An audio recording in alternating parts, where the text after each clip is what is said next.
Hello and welcome to this section of the MATLAB Tutor.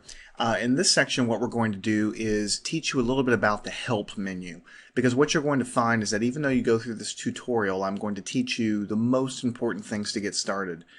There's going to come a time when something you need to do is not covered by something that I've talked about, and you'll need to know how to go off and get help. So I want to show you that right now. So there's two main really great things MATLAB has. The first is this nice help menu. There's lots of things in here, but just go to product help, which is the first entry, or F1, and you'll see that there's a large window that pops up, and really this is kind of a treasure trove of the many things that MATLAB can do. Now I'm going to warn you, it's very detailed and it's very extensive. So it's not sort of like an easy quick start guide. That's sort of the purpose of the videos.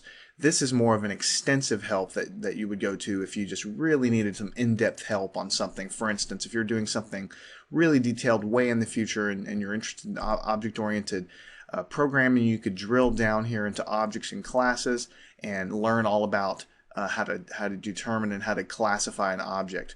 And it will give you sort of some example syntax and sort of some general ideas of how it works. Now, by the time you get into these more complicated things, you'll understand what MATLAB is telling you here. And usually they'll give you some simple examples here.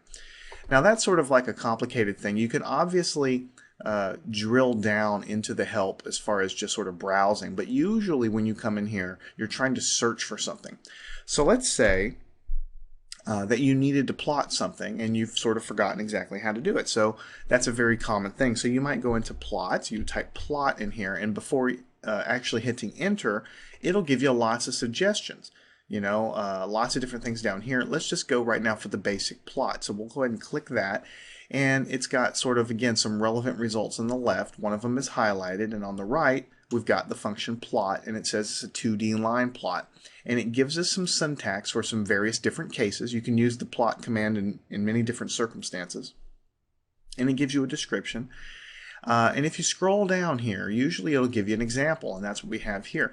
So what it's got going on here is it's defining x in terms of negative pi to pi, and then in increments of 0.1, and then it defines the y values as the sine of x, and then you plot x and y together.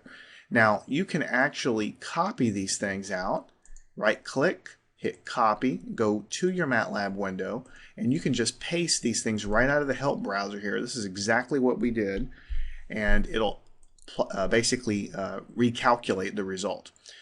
So that's really handy. Let's go back here real quick. Let's go back to plot, and let's go to a little bit more of a complicated example. That was pretty simple. I actually showed you something very similar to that in a previous video. Here's a more complicated looking graph. It's got these big squares, dotted lines, and everything else. So I'm going to right click, hit copy, go in here and hit paste, and hit the enter key.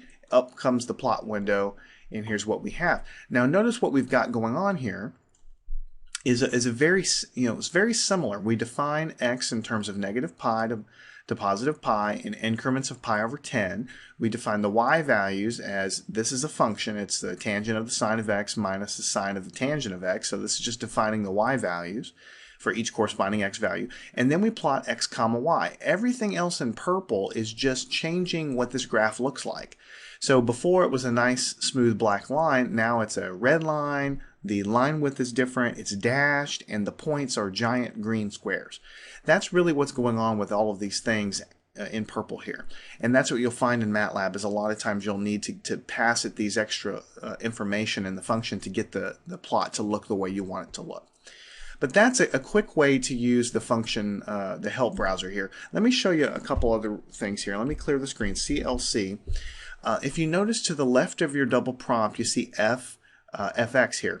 This means function. So when you click it, this brings up the function browser. This is sort of like a condensed help just to pull up functions.